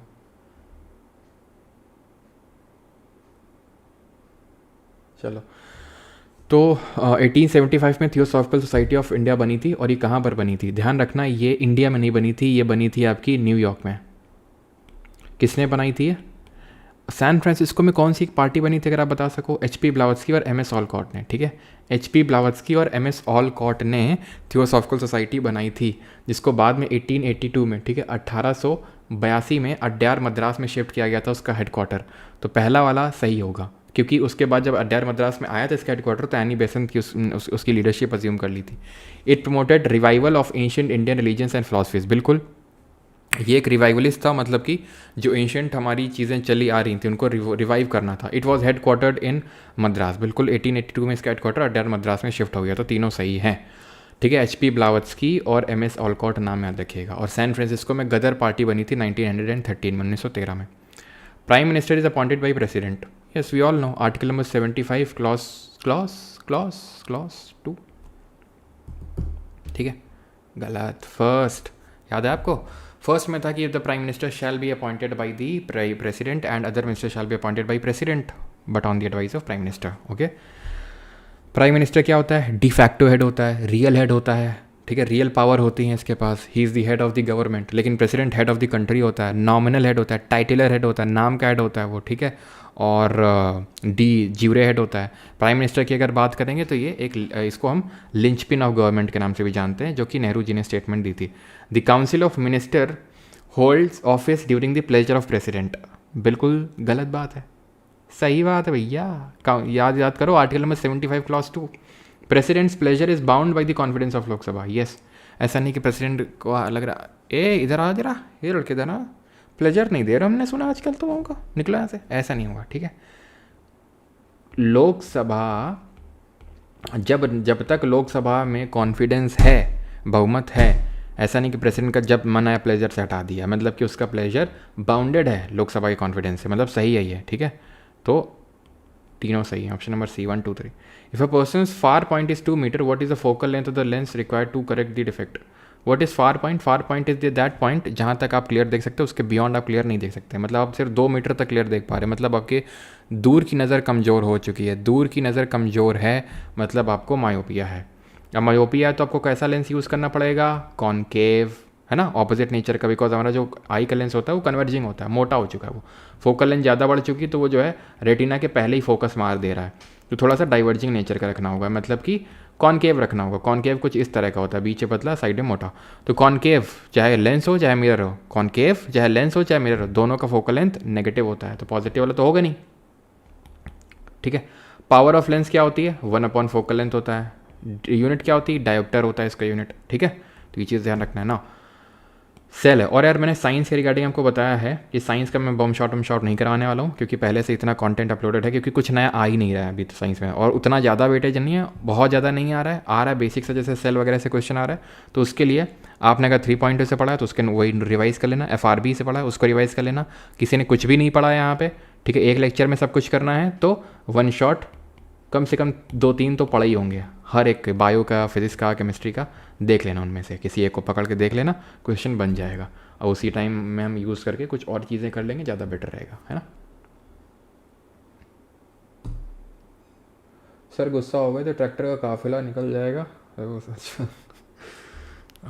तो लाइजोसोम आर, तो देख लेते हैं यहाँ पे, ठीक है। Lysosome are formed by Golgi bodies, बिल्कुल सही बात है। लाइजोसोम को किस नाम से जानते हैं? ये हम suicidal bag of the cell के नाम से जानते हैं। लेकिन इनका जो हाइड्रोलिटिक एंजाइम होता है, इनका जो पानी होता है वो कहाँ बनता है? क्यों? इनका जो हाइड्रोलिटिक एंजाइम है वो कहाँ बनता है? तो वो बनता है RER में। RER में मतलब रफ एंडोप्लाज्मिक रेटिकुलम में बनता है। रफ क्यों होता है? राइबोसोम की वजह से रफ होता है। राइबोसोम क्या करता है? ये प्रोटीन बनाता है, ये प्रोटीन सिंथेसिस में इन्वॉल्व होता है। ठीक है। स्मूथ जो एंडोप्लाज्मिक रेटिकुलम होता है ये फैट्स एंड लिपिड का सिंथेसिस करता है। ठीक है, इसलिए ये होता है। और जो एंडोप्लाज्मिक रेटिकुलम होता है वो ट्रांसपोर्ट में हेल्प करता है। Mitochondria have their own DNA and ribosome, true. और कौन सा ऐसा सेल ऑर्गेनेली है जिसके पास खुद का DNA और राइबोसोम होता है? Plant cell lack peroxisome. क्यों भाई? नहीं नहीं नहीं, क्यों? ऐसा क्यों? पेरोक्सिज्म कौन होता है? पेरोक्सिज्म होते हैं जो ऑक्सीडेटिव क्रिस्टल्स बनाते हैं। ठीक है, और डिटॉक्सिफिकेशन में भी हेल्प करते हैं। जिस तरह से SER फैट लिपिड तो बनाता ही है, प्लस डिटॉक्सिफिकेशन में भी हेल्प करता है। पेरोक्सिज्म ऑक्सीडेटिव क्रिस्टल्स बनाता है। गलत है। ठीक है, क्या हमने कुछ ऐसा पढ़ा है कभी? अगर ऐसा होता तो मैं आपको बताता ना, या फिर आप पढ़ते ना इस चीज़ को, खुद थोड़ा सोचा करो इस चीज़ को। ये तो बहुत एक इंपॉर्टेंट चीज़ है। हम पढ़ते हैं कि सेल वॉल प्लांट में होती है, एनिमल में नहीं होती है। प्लास्टिड प्लांट सेल में होता है, एनिमल में नहीं होता है। तो अगर पेरोक्सिज्म एनिमल में होता है, प्लांट में नहीं होता होगा तो हम पढ़ते हैं इसको, लेकिन हमने तो पढ़ा नहीं है। ठीक है, अब यहाँ पर अगर हम सेल की बात करेंगे, थोड़ा सा जल्दी जल्दी थोड़ा सा देख लेते हैं। ये पढ़ लिया। राइबोसोम की खोज किसने करी थी? George E. पैलेट ने करी थी। ओके। एंड बात अगर करें सेल मेम्ब्रेन की, किसकी बनी होती है? प्रोटीन की बनी होती है, प्लस बताओ जल्दी से किसकी बनी होती है? 50% प्रोटीन होता है, 50% क्या होता है? लिपिड होता है, इसमें फॉस्फोलिपिड होता है जनरली वो। ठीक है। सेल वॉल किसकी बनी होती है? वो डिपेंड करता है किसकी सेल वॉल की बात कर रहे हैं। पहली बात तो एनिमल में सेल वॉल होती नहीं है। बैक्टीरिया में पेप्टिडोग्लाइकन की बनी होती है, प्लांट में सेलुलोज की बनी होती है, फंगस में काइटिन की बनी होती है। ओके। जो न्यूक्लियस होता है केंद्र, किसको ब्रेन ऑफ द सेल बोलते हैं, जिसकी डिस्कवरी रॉबर्ट ब्राउन ने करी थी। इसके अंदर न्यूक्लियोलस होता है। न्यूक्लियोलस राइबोजेनेसिस में इन्वॉल्व होता है, नहीं राइबोसोम बनाता है न्यूक्लियोलस। और अगर बात करेंगे न्यूक्लियोइड क्या होता है, व्हाट इज न्यूक्लियोइड, ये क्या होता है? तो जो प्रोकैरियोटिक सेल होती हैं, प्रोकैरियोटिक का मतलब होता है प्रो है मतलब इनके पास nucleus well defined nuclear region नहीं है, मतलब इनके पास सेल ऑर्गेनली नहीं है बहुत सारे। समझ में आई बात? तो जो अनडिफाइंड न्यूक्लियर रीजन होता है प्रोकैरियोटिक सेल में, जैसे कि बैक्टीरिया की जो सेल होती है प्रोकैरियोटिक होती है, उसको न्यूक्लियोइड बोलते हैं। ठीक है, और ये चीज़ आपको पता होना चाहिए। एंड प्रोकैरियोटिक और यूकैरियोटिक में कॉमन क्या होता है? तो सेल मेम्ब्रेन कॉमन होती है, वो तो होगी। फिर राइबोसोम कॉमन होता है, अच्छा, और क्या कॉमन होता है? और साइटोप्लाज्म कॉमन होता है। तो ये 3 चीज़ें ध्यान रखनी जो कॉमन होती हैं। गोल्गी अपरेटस क्या करता है? ये पैकेजिंग और डिस्पैचिंग में इन्वॉल्व होता है। इसको post office of the cell के नाम से जानते हैं। कैमिलो गोल्गी ने इसकी डिस्कवरी करी थी। Okay. And mitochondria power of the cell के नाम से जानते हैं। ATP सिंथेसिस में इन्वॉल्व होता है। एडेनोसाइन ट्राइफॉस्फेट डबल मेम्ब्रेन होता है। जैसे राइबोसोम की अगर बात करें, कौनो मेम्ब्रेन नहीं होती, एक भी मेम्ब्रेन नहीं होती है। माइटोकॉन्ड्रिया की अगर बात करें, दो मेम्ब्रेन होती है। ज़्यादातर जो सेल ऑर्गेनेली होते हैं एंडोप्लाज्मिक रेटिकुलम बाकी हो गए, इनमें एक मेम्ब्रेन होती है। जैसे ये देखो, ये पड़ा हुआ है तुम्हारा क्या, ये पड़ा हुआ है तुम्हारा क्या, ये है तुम्हारा माइटोकॉन्ड्रिया। तो ये जो इस तरह से देख रहे हो, इस तरह से इसको क्रिस्टे बोलते हैं। ठीक है, ये एपोप्टोसिस यानी प्रोग्राम सेल डेथ में इन्वॉल्व होता है। ये बाहर की लेयर है, पोरस होती है, अंदर की लेयर ATP फॉर्मेशन में इन्वॉल्व होती है। तो ये सारी चीज़ें हमें पता होनी चाहिए। ओके। सेंट्रियोल जो होता है ना, सेंट्रियोल ये सेल डिवीजन में हेल्प करता है। सेंट्रियोल जो होता है, सेंट्रियोल और सेंट्रोसोम, ये सेल डिवीजन में हेल्प करता है। ध्यान रखना इस चीज़ को। ओके, आगे बढ़ते हैं अभी। PM national apprenticeship mission 2025, it aims to provide industry linked training to 10 million youths. Okay, 1 crore youth को इंडस्ट्री लिंक्ड ट्रेनिंग देनी है। It offers stipends co-funded by the government and employees. It is implemented by Ministry of Education. No, it is implemented by Ministry of Skill Development. ठीक है, तो ministry हम देख रहे हैं कि मिनिस्ट्री में खेल करता ही है। अब तुम बोलोगे सर ये आपने मॉक बनाया है ना, तो मेरी लाइन मुझे चिपकाओगे कि सर ये आपने बनाया, एडिक्यूटी ने तो बनाया नहीं है। बात तो सही है तुम्हारी, लेकिन तुम एडिक्यूटी के आने दो, उसमें भी यही होगा, हमें पता है इतना तो, कि वो मिनिस्ट्री में घुमाता है वो। ठीक है, UPSC भी यही खेल खेलता है इसलिए। ठीक है, और जो जो जो जो एडिक्यूटी का सोर्स है ना, जहाँ से खींच के ला रहा है क्वेश्चन, बेटा वही सोर्स हमारा भी, तुम बस इतना समझ लो, वही स्रोत है बस। Teesta river is a tributary of Brahmaputra. Teesta Brahmaputra की ट्रिब्यूटरी, बिल्कुल। जल्दी से रिकॉल करो ब्रह्मपुत्रा। चेवा युंगदुंग, यूटन, नामचा बरवा, सियांग, दिहांग, डुबरी। ले भैया घुस गई ब्रह्म कहाँ पे? असम में। क्या नाम से जानी जाएगी? हाँ नहीं, क्या नाम से जानी जाएगी? जमुना। ठीक है, फिर यहाँ से लोधा, दैट इज़ लोहित, दानसारी। यहाँ से आएगी आपकी 10 मिनट रुक जाओ, हाँ बैठ जाओ, हाँ ठीक है। तो यहाँ से ये आपकी लोहित, ये है धानसारी, ये आपकी है कौन सी? दिहांग। ठीक है, दिहांग है। ना, दिबांग है, क्योंकि जो बिल्कुल दिहांग है ये, ठीक है। और जो दिबांग है उसका नाम पड़ता है सियांग, पहले दिबांग फिर इसका नाम दिबांग पड़ता है, ओके। एंड यहाँ से जो ज्वाइन करती है वो अगर बात करें ऊपर से तो मानस हो गई, ठीक है, कामेंग हो गई, तीस्ता हो गई, जल ढाका हो गई, रेडक हो गई, ये ऊपर से ज्वाइन करती हैं। तो ये हो जाएंगी इसकी राइट बैंक ट्रिब्यूटरीज, नीचे वाली हो जाएंगी लेफ्ट बैंक ट्रिब्यूटरीज, ठीक है। और यहाँ पर कौन सा लार्जेस्ट रिवराइन आइलैंड बनता है ये जरा कमेंट में बताओ जल्दी से, लार्जेस्ट रिवराइन आइलैंड, ठीक है। तो Teesta river is a tributary of Brahmaputra, सही है। Chambal is a tributary of Yamuna, सही है। चंबल किस लिए जानी जाती है? गली इरोजन के लिए जानी जाती है, जिसको हम बोलते हैं रेवाइंस। रेवाइंस मतलब badland topography which leaves the part of land unfit for the cultivation or unfit for the agriculture. Chambal निकलती कहाँ से? मऊ प्लेट्यू से निकलती है and it is one of the tributaries of the Yamuna river, okay. The Betwa river is a tributary of the Ganga, गलत है, याद करो तो कि भाई इस तरह से गंगा आ रही थी, इस तरह से ये यमुना ज्वाइन कर रही थी, ठीक है। इस तरह से ये यमुना ही मान लो, ये यमुना जो गंगा को ज्वाइन कर रही है प्रयागराज में, तो यहाँ से आ रही थी चंबल, यहाँ से आ रही थी सिंध, यहाँ से बेतवा, यहाँ से केन, चंबल सिंध बेतवा केन। चंबल को यहाँ से ज्वाइन कर रही थी बानस, यहाँ से काली सिंध, यहाँ से पार्वती, यहाँ से शिप्रा, ठीक है। तो तीसरा हो जाएगा गलत, तीसरा गलत, तो पहला तो सही हो जाएगा अपने आप, दूसरा भी सही, ऑप्शन नंबर बी। क्लियर है? क्लियर है यहाँ तक सभी को? क्रिस्टेयस, चलो एडिक्विटी के सीक्रेट एजेंट 18 पे आते हैं। अब रेपो फिर आगे आ रही है, रेपो रेट मान ही नहीं रहा है। रेपो का मतलब क्या होता है? Repurchase obligation. अब रेपो और रिवर्स रेपो दोनों किसके पार्ट होते हैं जल्दी बताओ? लिक्विडिटी एडजस्टमेंट फैसिलिटी के, LAF के पार्ट होते हैं RR और RRR, रेपो रेट और reverse repo rate, liquidity adjustment facility के। अब repo rate changes influence the cost of borrowing for commercial banks, बिल्कुल रेपो बढ़ेगा, बोरोइंग कमर्शियल बैंक के लिए महंगी होगी, रेपो घटेगा, आसानी से बोरो कर सकते हैं, ठीक है, रीपर्चेज ऑब्लिगेशन के थ्रू। यहाँ पे कोलेटरल रखना होता है कि नहीं रखना होता है? यहाँ पे जो बैंक्स होती हैं जब बोरो करने आती हैं RBI से, तो ये कोई कोलेटरल यानी गिरवी रखती हैं कि नहीं रखती हैं? Repo rate is the rate at which banks borrow short term funds from the RBI against collateral, बिल्कुल सही है। अब बैंक रेट और रेपो रेट में यही तो अंतर होता है, बैंक रेट में लॉन्ग टर्म के लिए बैंक्स बोरो करती हैं, शेड्यूल्ड कमर्शियल बैंक्स, ठीक है। कमर्शियल बैंक्स RBI से लॉन्ग टर्म के लिए बोरो करती हैं बैंक रेट, रेपो रेट में शॉर्ट टर्म के लिए बोरोइंग होती है। और रेपो रेट में क्या होता है? कोलेटरल रखना होता है, इसलिए वहाँ पर सस्ते रेट में लोन मिल जाता है। तो is the rate at which banks borrow short term fund from the RBI, तो दोनों सही हैं, दोनों मतलब जो आर है दैट इज रीजन है वो सही एक्सप्लेनेशन है असर्शन का, ठीक है। तो ऑप्शन नंबर बी है। आ जाओ क्विट इंडिया मूवमेंट पे। तो quit India resolution was pass in August 1942 at Wardha, गलत भाई। जुलाई 1942 में कांग्रेस वर्किंग कमेटी कब बनी थी? CWC। ये नागपुर जो रेजोल्यूशन हुआ था, कांग्रेस का नागपुर सेशन हुआ था 1920 में, 1920 में, वहाँ पर एक 15 मेंबर की कांग्रेस वर्किंग कमेटी बनी थी। तो उसकी 1942 में जुलाई में मीटिंग हुई थी वर्धा में। लेकिन क्विट इंडिया रेजोल्यूशन जो पास हुआ था वो वर्धा में ना होकर वो बंगाल में हुआ था, सॉरी बॉम्बे में हुआ था वो, ठीक है। वो कहाँ हुआ था? बॉम्बे में। और बॉम्बे में कहाँ? ग्वालिका टैंक। और क्विट इंडिया मूवमेंट कब लॉन्च हुआ था बताओ? अभी कुछ ही दिन पहले लॉन्च हुआ था, मतलब अगस्त के मंथ में ही, बताओ किस दिन, जिसको हम अगस्त क्रांति के नाम से जानते हैं। It led to mass arrest of financial leaders, मैंने आपको बता रखा है।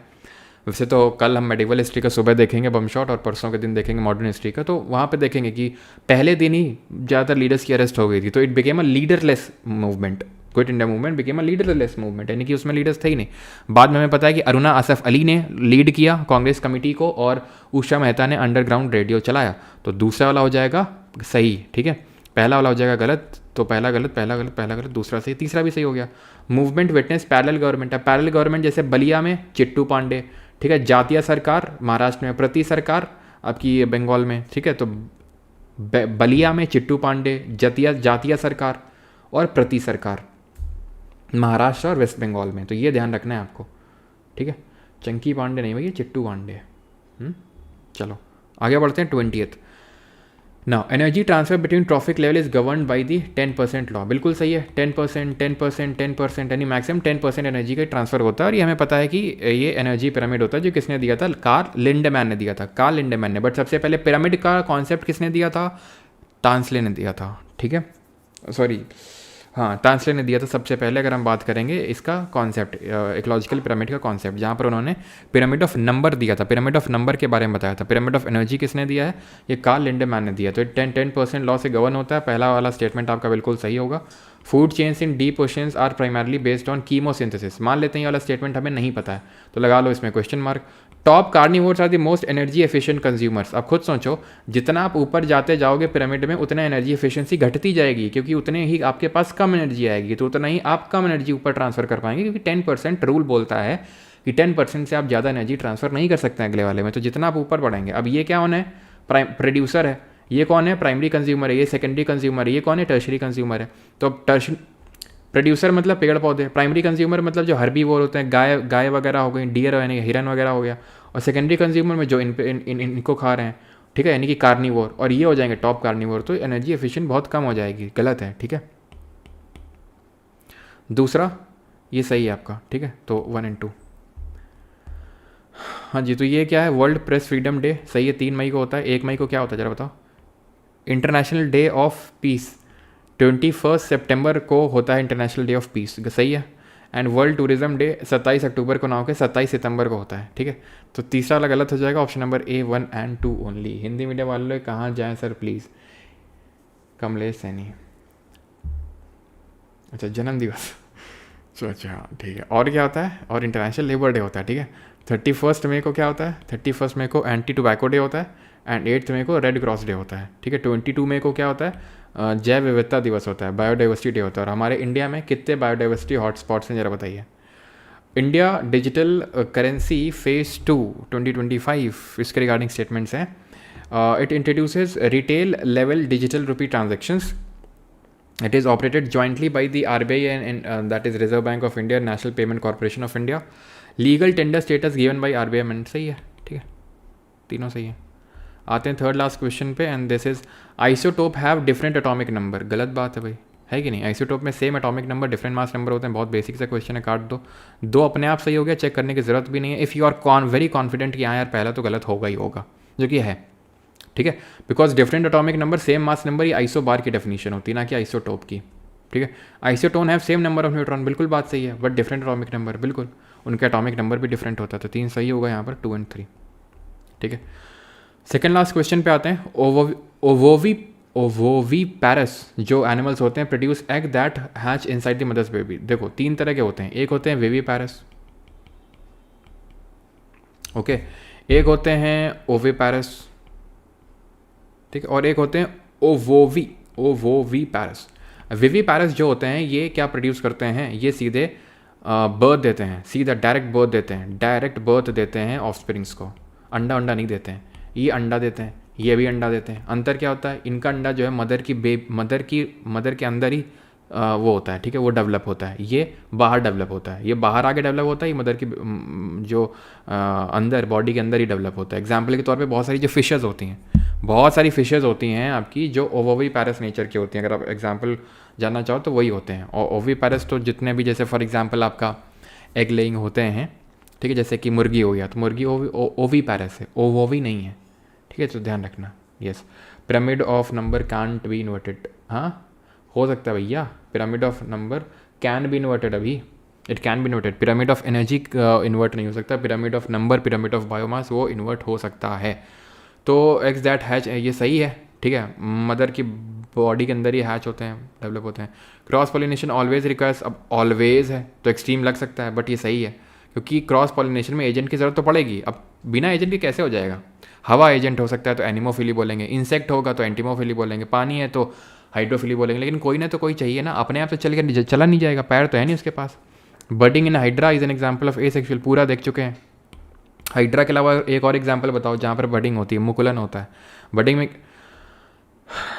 एक चीज़ बताना, जैसे ये ब्रायोफाइलम है, ठीक है, ओके, ये ब्रायोफाइलम है, ब्रायोफाइलम में बर्ड्स आ गए, ठीक है, तो ये भी किस तरह का सेक्सुअल रिप्रोडक्शन हुआ, बताओ जल्दी से, ये भी किस तरह का सेक्सुअल रिप्रोडक्शन हुआ, बताओ जल्दी से। तो बर्डिंग ऑफ हाइड्रा क्या हो जाएगा, एसेक्सुअल रिप्रोडक्शन, तीनों सही है। एसेक्सुअल में क्या होता है, जेनेटिक सिमिलैरिटी ज़्यादा होती है, जेनेटिक डाइवर्सिटी कम होती है, ठीक है। और हाइड्रा के अलावा मैंने ईस्ट बताया था जिसमें बर्डिंग होती है।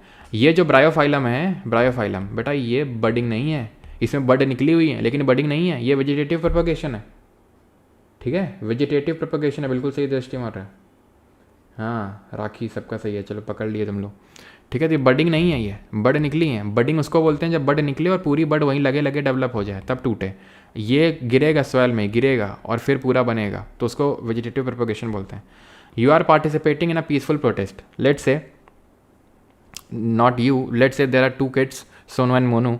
There are two kids, Sonu and Monu. They are participating in peaceful protest. Okay, let's say outside the government office.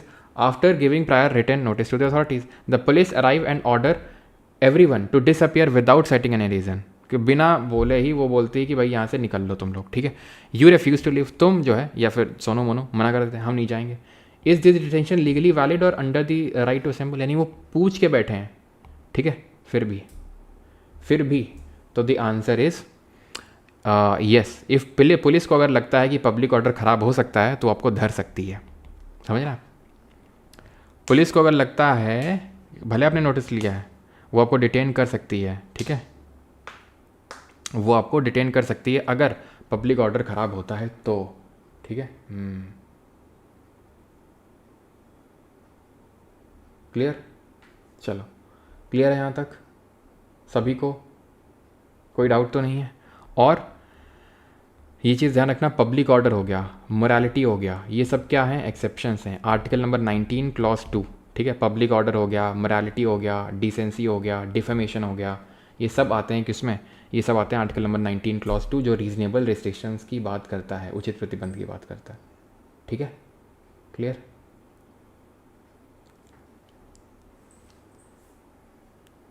तो कितना क्या स्कोर है, क्या होगा भाई, इतना हंस क्यों रहा है तुम लोग,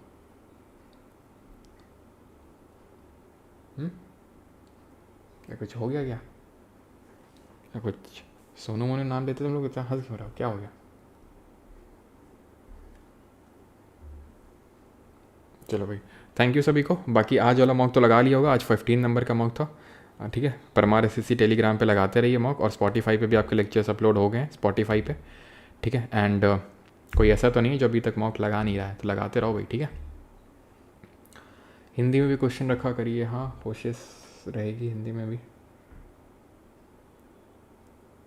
पॉलिटी इकोनॉमी की कमेटी करा दो सर, क्या कमेटी करा दो, करवा तो दी है वहाँ पे, मतलब अलग से करवा के बात करो तो अलग से करवा देंगे, ठीक है।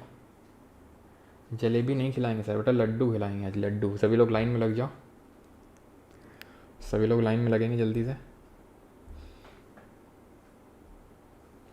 यूपी SSC पेट का लिए कुछ बता दीजिए, कब है एग्ज़ाम इसका।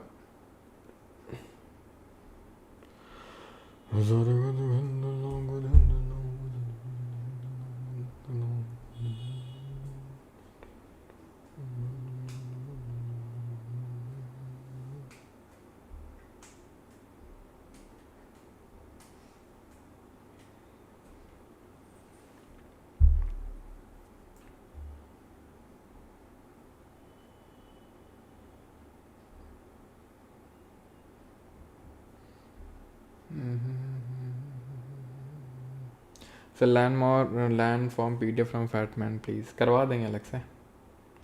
चलो भाई, 7:30 के समय आपको मिलेगा अपॉइंटमेंट वाला लेक्चर, छोटा सा होगा, 23-24 मिनट का। धुंधला दिखने लगता है ना काफ़ी देर क्लास लेने के बाद, तो इसीलिए मैं बोल रहा हूँ, हर जगह धुंधला है, धुंधला।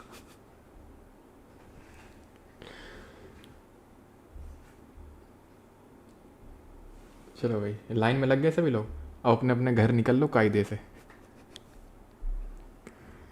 अब अपने अपने घर निकल लो तुम लोग, ठीक है। चलो भाई, मिलना कल मस्त नहा धो के, और कल कितने टाइम, सुबह 9:30 बजे, ठीक है। मेडिवल हिस्ट्री का बम शॉट करेंगे, छोटा रहेगा, पक्का छोटा रहेगा, एंशिएंट से बहुत, क्योंकि ज़्यादा टॉपिक है नहीं, दिल्ली सल्तनत है और मुगल है, लेकिन इंपॉर्टेंट है, बहुत क्वेश्चंस हैं। कल भी मैंने बताया था एंशिएंट लेने से पहले कि मेडिवल से सबसे ज़्यादा हैं, then ancient, then modern. Okay, thank you, धन्यवाद।